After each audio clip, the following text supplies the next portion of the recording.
Hi everyone, Amos here. Today, bringing up a another draft analysis, and this one is for the NCP. I recorded this one so many times, but OBS is crap, so I'm using the game once again because for some reason OBS just cannot record all the all the time I spent to record one section of the draft analysis, so you won't be seeing the draft slides that they made, unfortunately. But eh, my channel is not for the quality. Yeah, you just here to know what I have, and that's it. They have, they they're gonna have the draft stream, so they're gonna use the slides over there. So of course, just check out the the draft that went live. It's gonna go Friday. I hope you guys are gonna enjoy that. But for us, here, of course, you're see to see what the microscopy got. And no, this is not an April Fool's because I know this is gonna go after the draft stream.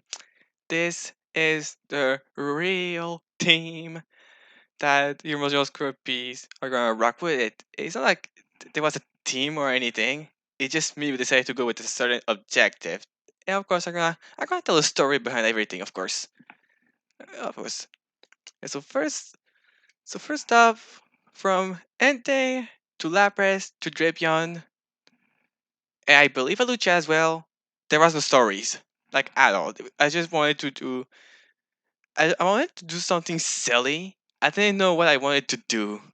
And then I remember at one point, Kirby at one point 69 left to 69 points to draft with it. At one point I noticed him that hey, have a pretty nice number right now for your budget. It was like am I at 69? I said yes. He said nice. And then I realized I should end my draft at 69 as well. But like really end at 69. And the Kirby was like, oh no. I like Kirby when he's like that. I always like but yeah. So that explains why those Pokemon are here in the same draft.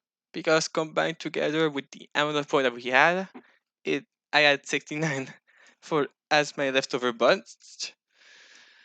And yeah. But seriously, I still think I can still rock with those guys. And you'll see because of my schedule, like for my all my opponent.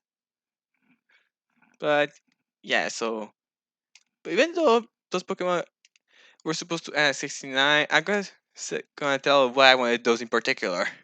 Yeah, so first pick Entei. Like I said, I wanted to do something silly. I didn't know what, so I went with a pretty sneaky Entei for first pick. I was like pick 6 of the order, that's pretty unusual, if you say the least. But for me, it's still a good mon. Of course, it's a legendary, so its stats are well balanced. Offensively, this Pokemon is super strong, especially with that inner focus buff and Janet that blocks Intimidate, so like his physical attack won't be walled by Intimidators. So I thought that's very cool. Press is a chunker. Despite its typing only granting it resistance to its typing, that's it. It can still take a few hits and fight back with strong, powerful attacks. You know, with like stab, surf, and ice beam, and comprehensive move like thunderbolt. I know this is draft day. That doesn't sound great, but for me, I like that. Of course, your thought counts the most out of everyone. So I don't care what other people said. I'll just stay listening to what I say. Then the mascot pick, or the daddy of the mascot pick. I don't usually draft it, but stab knockoff access to Dark Spike always valuable. Then Alucha being the highest, or at least the one that cost the most amount of points of my draft. Hey, isn't that awesome that Alucha is technically my best Pokemon? I like Kirby. That was another time that I was an ABA Classic when best Pokemon was Thunderous. So he was like, "Your best Pokemon is Thunderous." Yeah, I said, "I know. Isn't that awesome?" Yeah, I wanted to do it again here just because I want to mess with Kirby. Yeah, I'll either do the 69 leftover budget points for the title or just I bully Kirby in this draft analysis. Yeah, I should do both. That'll be even funnier if I do both. But again, its movable is very limited for especially because it's a grass type, which isn't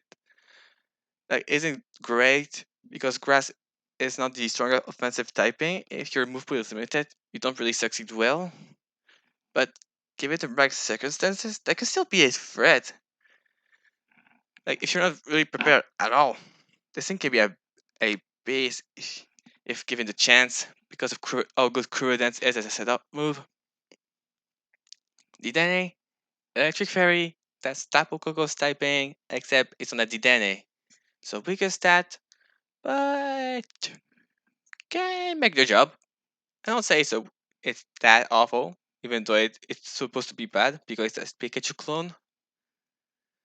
Shuckle, don't mess all with Chuckle. Pretty much just a hazard machine that my team at yet.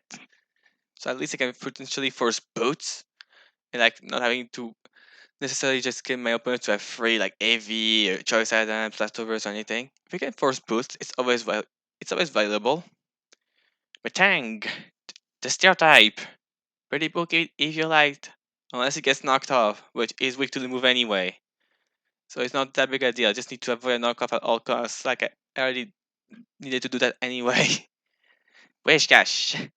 We love the water ground typing.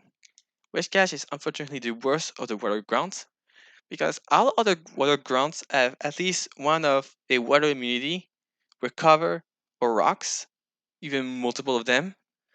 But Wishcash has none of those three values, so it's by far the worst. Unfortunately for poor Wishcash, but I went with it anyway because it's super cheap. Then Porygon, a Pokemon that I think is underrated. I know there's Porygon 2 already for the job, but as far as really cheap option goes, Porygon is for me definitely one of the better normal lower tier no at least normal I cannot speak at all. I don't know my English. Yeah, I have to say that it's one of the lower tier normal that I think is underrated because although its bulk is not that impressive, it's not that far off from Porygon 2. Maybe like with Eevee, like it can still take a good amount of it. But I think the real saving grace is teleport, which makes like a pivot that can hit, either healing you after attack or just teleporting out to a teammate freely. I think that's what makes Porygon underrated. And then lastly, Dusknoir being the big ghost type of the team. Normally the ghost types are just strong attackers that are fast. Dusknoir is one that rather take hit than fight back. It's not that strong, but access to Poltergeist can make it can still make it a powerful asset. It's, especially because it also has access to other trickeries like Will O Wisp and Drake to disrupt the enemy team. But yeah, that was a quick review of your Montreal Scorpions draft. I wanted to do it quick because I failed so many times to do the recording, so I'm not gonna bother with doing it anymore. And I went way too far. But yeah, this was it. You're gonna see the draft analysis coming on Friday after the stream, and I hope you're gonna at least gonna enjoy seeing a change of pace for draft league. I mean, who I don't think anyone has ever done a 69 leftover budget challenge like that before. So yeah, this was everything from me. I'm gonna see you guys later. See ya.